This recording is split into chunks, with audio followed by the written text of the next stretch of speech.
Hello everybody and welcome back to Cast Album Chat with Tyler. So today, I've said this many times before, but we are going to try something a little bit new. I'm trying out a new format to kind of deal with one recording in one video. Of course, I'll be talking about some other related recordings possibly. I might pull some other things out of my collection to kind of compare, but I really want to focus on one recording. This is kind of like a mini series that I want to intersperse from time to time, just so that I can speak specifically about one recording, talk about it, and plan a little bit easier, because it should be a much shorter video.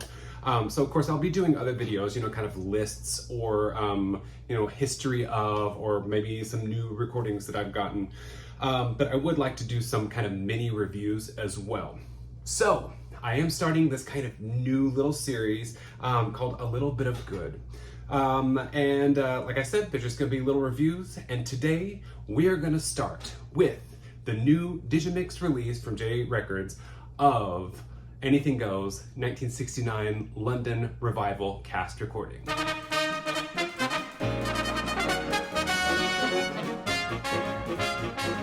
There's a very specific reason that I wanted to start with this one, because, like I said, this is kind of a new re-release of a recording that was, off in the line. People didn't seem to care for it all that much.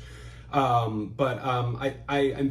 feel very lucky that John Yap from J Records has kind of sort of revived this thing, so we can kind of get a fresh set of ears instead of eyes on it. Anyway, but the actual specific reason that I thought of doing a video about this specific recording and the release, we'll see, this in my hands right here, and I gotta look and see which is which.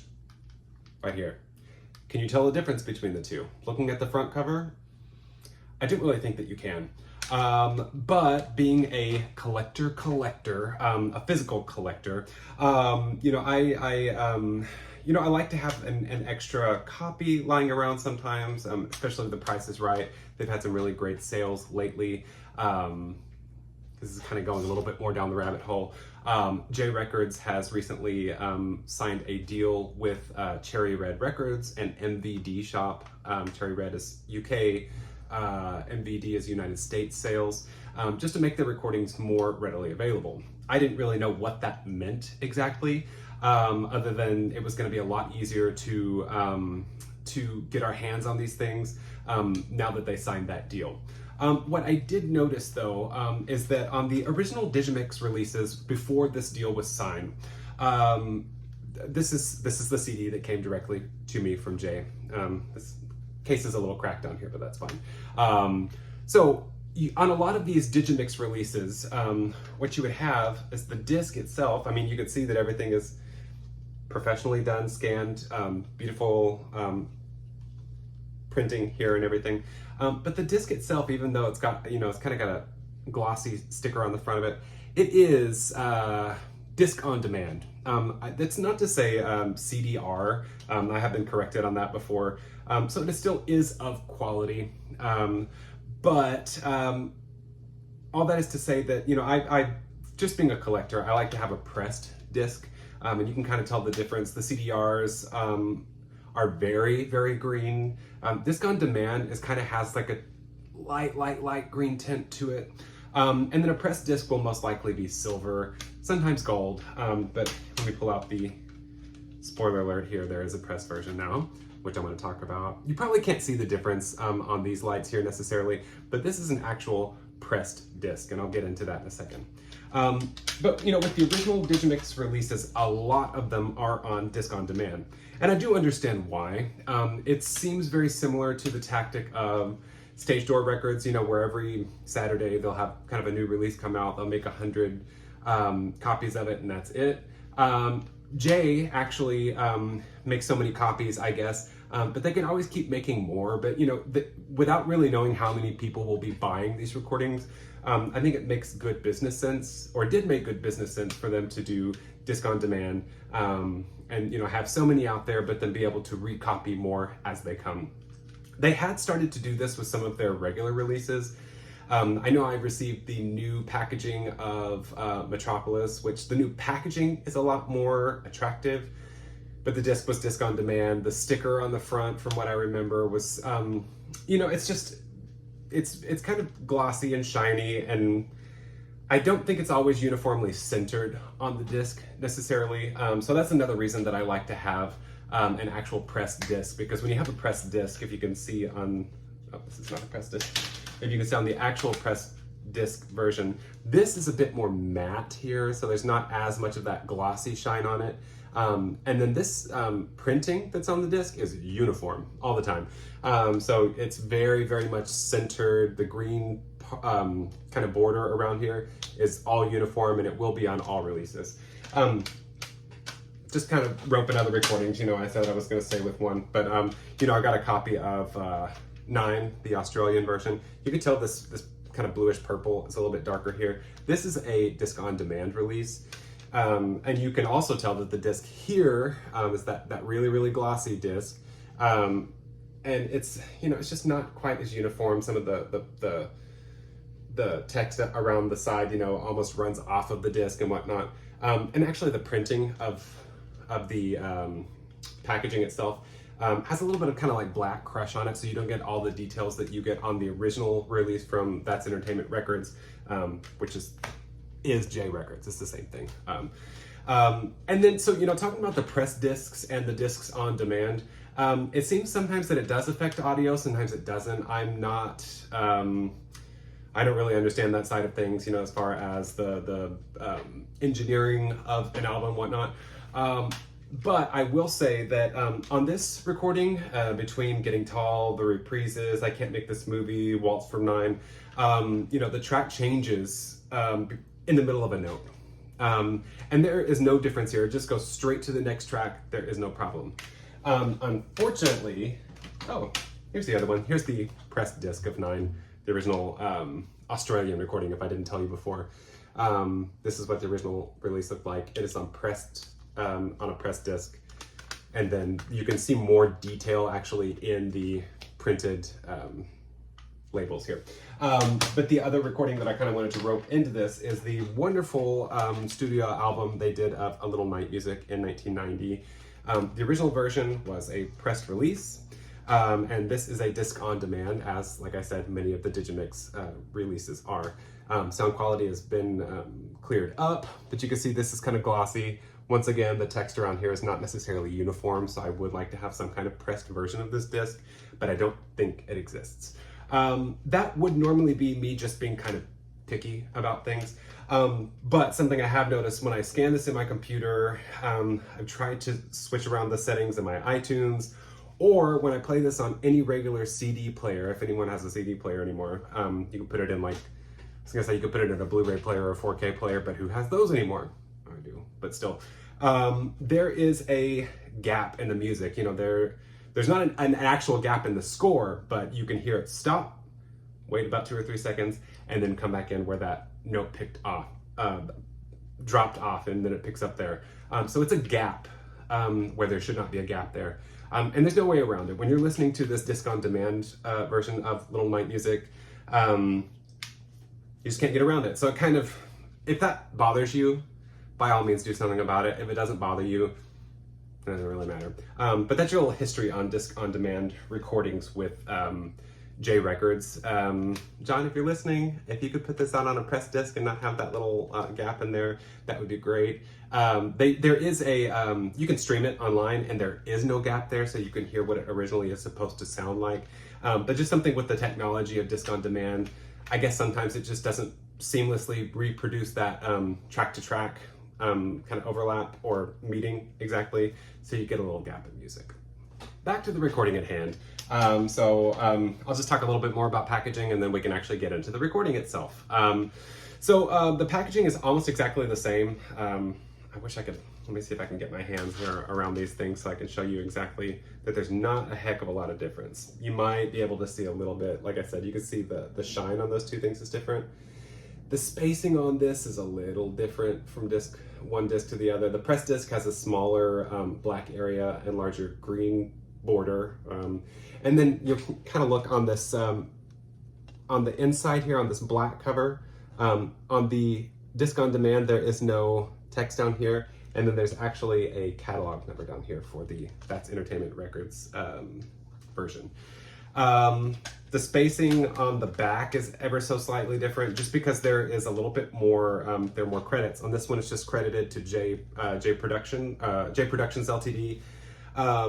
This also has the credits for, the pressed version actually has credits for Cherry Red Records and MVD. And apparently they were made in different places. The pressed disc was made in the EU, the disc on demand was made in the UK. Doesn't really matter. They do have two different barcodes, and they do actually have two different catalog numbers for those people that like weird little pieces of information like that. All that is to say that this is a cast recording that doesn't have any of those. It doesn't necessarily need that gapless play in there. It's just number, number, number, number. They don't feed into each other. So the sound quality of both of these would be the same. You can you can stream these if you want to, or if you're interested in actually buying them, you can go to Cherry Red Records, MVD if you're in the United States, or actually I got my pressed version from Amazon. So there you have it. You can order it from Amazon. It was, like I said, it was at a really good price one time, which is why I snatched it up. And I was just pleasantly surprised that it was different than my disc on demand version. So where does that put us with this recording? As I said before, it was not seen in a good light a lot of the time. Marion Montgomery, who sings Reno on this recording, was a jazz performer. And she has a very, very husky voice. She kind of reminds me of, I might get this name wrong, but I think it's Gail Garnett from Mad Monster Party, if you know that claymation Halloween movie, Rankin Bass. Anyway, she kind of has that sort of voice, very laid back. And I don't know if it's the way that they recorded her or if that's the way her voice always sounds, but it is just very smoky, raspy, and it has its charm to it. Some people like it, some people don't like it. But we've had so many different kinds of Reno Sweeneys. Let me go into my Anything Goes here. Of course, Ethel Merman, kind of the blueprint there. So we always think of belters. But then obviously the next year in London, the 1935 recording, Jeanne Aubert has a completely different take on it. She's definitely more of a soprano. And sings much more in her head voice. So that immediately was a different take on the role. Going into the 1962 recording off Broadway, Eileen Rogers, more of a belter than Marion Montgomery, but I wouldn't call her a belter. And then, nowadays we think of like Patti LuPone in the Broadway revival. One of my favorites, Kim Criswell from the McGlynn recording. Another one of my absolute favorites, Geraldine Turner from the Australian production. Elaine Page. J Studios also did another recording of this score from the 80s revival version with Louise Gold. And then, of course, the Royal National Theatre version has Sally Ann Triplett. And then the newest version, my goodness, I've got a lot of versions of this. And then the newest version, of course, with Sutton Foster. So there's kind of a mix of belters, legit singers, jazz singers, whatnot. So I see nothing wrong with the way that Marion Montgomery sings this role. Later on in the show, she does sing Take Me Back to Manhattan in this version of the show. And then I Get a Kick Out of You is at the end. Don't know if it was like that in the production, but it is on the recording. It might actually be my favorite version of I Get a Kick Out of You. So laid back, it's jazzy, I don't know, it's just, it puts me in a state, it transports me somewhere else. So, for that reason, I think that this recording got a lot of flack and has received a lot of flack in the past, but doesn't necessarily need that, just because don't tell my cat I'm saying this, but there's one way to skin a cat. Definitely, I think it's worth checking out for her just because she has such a different take on the role. Just going through the rest of the cast, we have James Kenney in the role of Billy. And he doesn't have he has a strong singing voice. It's just not as smooth as Howard McGillin, so once again, it's a different take, but he does have a lot of personality in his songs. He seems to know that it's a comedy and that he's not just playing a lifeless leading man. He is actually one of my favorite Billies out there. And he has a lot of great chemistry with Mary Montgomery when they're singing together. So there's that. He kind of brings out something more in her. Of course, Michael Segal as Moonface Martin. Either way, it's not a role that I think has ever really stuck out to me on any recording. In an actual physical production, yes, there's a lot in the book for the character, but as far as singing, you don't need a great singer there. We also have Valerie Verdon as Hope, and she actually brings kind of something new to the role because she's got a little bit of an edge to her. She's not too sugary sweet, as we've heard in other recordings, and she does give her a lot more personality, a bit more oomph. But still kind of seems period appropriate for what would be expected of a woman during this time in the, I guess, 20s, 30s. And, you know, I can definitely hear why, like, for example, these shows kind of came back, these 20s, 30s shows started coming back in the late 60s, early 70s, and then rolling into the mid 70s, why Andrew Lloyd Webber, for example, would write kind of similar-ish stuff in Jeeves. You know, kind of completely changed from the rock opera type to this kind of pastiche music that reminds me a lot of Porter in a way, mixed with Lloyd Webber. And then finally we have Janet Mahoney as Bonnie. Her name is Bonnie, not Irma in this version. How do I say this? She puts on a character voice. You can actually tell sometimes that she's not as bad of a singer as she tries to lead on in this recording. But I will say I kind of skip over her track sometimes just because her voice, the character voice that she puts on, is so grating to me. I would rather hear maybe someone like Sheila White from On the Record sing this role kind of in her natural voice, and you would still kind of get that screechy quality, but it's still endearing. That said, you know, she does a great job. She gives it her all. Her tracks probably have the most energy on them, so there's a lot to be said there. But you know, she's she definitely sticks out either for the right or wrong reasons. Like I said, this is not an expensive recording or a difficult recording to find, so I think definitely give it a try. At least stream it. Where did I want to go from here? The orchestra under the baton of Alfred Ralston sounds wonderfully zippy, zingy, new orchestrations, new overture. If I remember correctly, I think the 62 off-Broadway recording kind of really pared down to a small jazz band. This is kind of more like a big jazz band or big band. And they sound really wonderful. The orchestrations and arrangements are almost uniformly good. You know, I think that a lot of this was kind of built around Mary Montgomery. So some of these, the orchestrations are a little bit jazzier. Or, you know, in a number like Blow Gabriel Blow, where normally you kind of get like a big note at the end and it really relies on Reno Sweeney. This is more of an ensemble number, which I like. You know, once again, it's a different take on the material. The only thing that's kind of weird is they feel like they had to put in a little bit of Swing Low, Sweet Chariot, I think it is, if I can remember correctly, and it just doesn't really fit. I don't know why it's in there. I don't know. It sounds very misguided to me. So that's probably one track on this album that I do skip. But you know, the orchestra, the music direction is all wonderful. As far as the songs on this recording, as you know, if you're a fan of Anything Goes, there could be any number, different types of tune stacks for this show. I honestly don't even know what the original tune stack was for this show, and what has been added later on. They always add Porter music, you know, so they don't just add, most of the time I guess, they don't just add just a random number from any composer. But you know, what I find interesting on top of a lot of the regular numbers you would see on an Anything Goes cast recording, you know, you get Heaven Hop, which I don't think I've seen on another recording.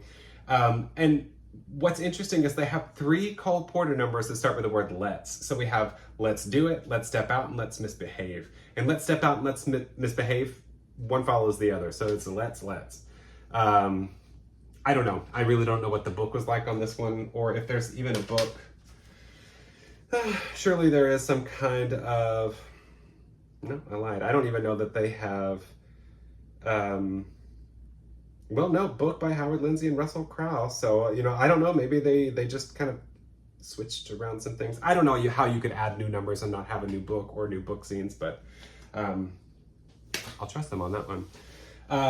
So yeah, the tune stack, you know, it's all there. It's 17 tracks in all, 47 minutes. So it's not too short, not too long. Really, really, really good tracks to listen to at the gym. I was listening to it this morning, preparing for this video. So, you know, I don't really know where I would put this. I might do star ratings in the future. I might not. I actually like star ratings, but then later on I see that my star ratings kind of change just depending on my own tastes. But this is probably somewhere between a 3.5 and a 4. I don't know what it is about this recording. Like I said, I don't know if it was John's selling of the recording. You know, it was a rare recording for a long time. The original release was barely released at all. And then John kind of rescued it, put it on vinyl in the 80s, just so people could hear it. And then he did the Digimix remastering and then put it out on disc. And just knowing how rare it was, I definitely wanted to get my hands on it. But it's one of the recordings I listen to more than any other, because I think this version is one of those that you can just kind of listen to track by track and not... it's not like the newer cast recordings where they really are kind of trying to tell a story or you get a lot of dialogue in it. It's very much just the tracks. And so it's a very easy listening experience. So I would say somewhere between like a 3.5, 4-star recording out of 5. One last little itty bitty thing that I wanted to mention. The original cover looked like this. This is what I showed you on the other side. And this was the That's Entertainment Records version. So they've included both of these here. And then you get all of your credits on the inside. I am not employed by J Records, so I just kind of talk about all the different things here so a collector will know what they're getting into. There are different kind of versions you can get of this, not just the disc on demand or press version, but with the Digimix before at least, you could either just get the single release, which I got, disc on demand, or you can get it packaged with the original... not the original, the 1995 studio recording that they made later on with Louise Gold. That's kind of the 1987 Lincoln Center Revival production. You can get those packaged together. And actually on the flip side, it is a black inlay there, so you can't really see the flip side of what's on the back credits on the CD case here. But, which one is which? You can kind of see, I don't know, probably can't see if you look through here. You see there's actually some color in there. It's just the flip side of that, and I'll put up some image art there. Flip side that's got the credit for both of those recordings if you buy the one that's packaged together. And that's really it. So yes, this was a shorter video. Not as short as I thought it was gonna be, but you know, famous last words. As I said, I just kind of want to do some mini reviews. Hopefully they will get minier as I learn how to do this format. And then we can talk about even more. I can get more stuff out there for you, and then hopefully we can get this algorithm to kind of pick up and more people can see the channel. So, I hope you enjoyed this little mini review with me today in my Little Bit of Good series, just a little bit. We started here with the 1969 London Revival recording of Anything Goes. But if there's any other recording that you would like to hear me talk about very, very specifically, I would love to do more of these videos on one recording and then go a little bit more in depth. Because when I have a list of 20 recordings of Hair, for example, that could go on forever and nobody's gonna watch it and nobody's gonna listen to it. So thank you again for joining me this time for this shorter video, and until next time, bye.